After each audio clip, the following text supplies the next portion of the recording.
And it is time for the word on Wall Street. Top investors watching your money. Joining me right now, Michael Lee strategy founder Michael Lee and Bull Tick Capital chief market strategist Kathryn Rooney Vera.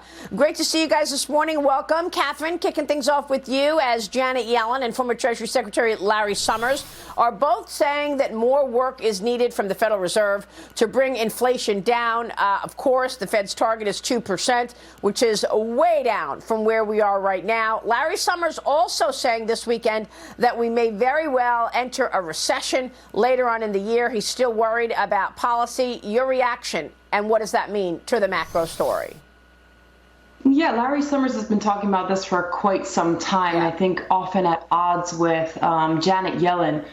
And I think he's right. He's looking at four primary indicators that are showing that we are on the precipice of recession. He even recently highlighted that it would look similar to Wile E. Coyote and falling off the cliff and not realizing he's off the cliff and then dropping like a rock. So that could still happen. We have inventory to sales ratios that are showing that inventories are accumulating, which of course means that demand is slowing. And I think that's right.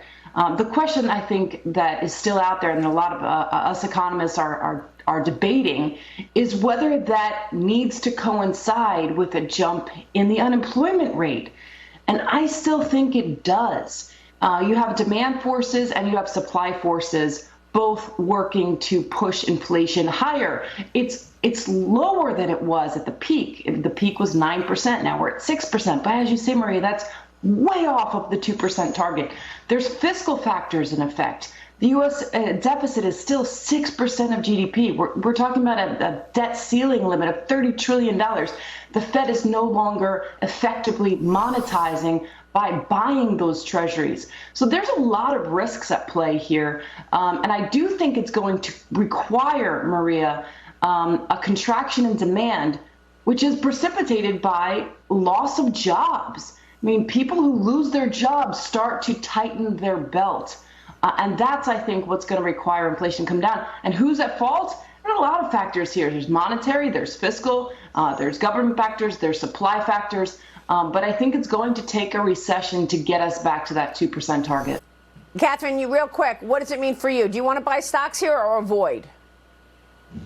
No, I like the defensive sectors and I like short-term bonds. I think bonds are the way to go at this point. The Fed is going to hike more than I think the market expects. And one thing I'll point out, Maria, is that if, in fact, inflation remains higher for an extended period of time, even though the Fed is on pause, the Fed isn't going to cut rates. The Fed is going to resume an upward trend in rates, and the market is wholly not prepared for that. All right, we will leave it there. Great conversation, guys. Thanks very much. Michael Lee, Kathryn Rooney Vera, we will see you soon.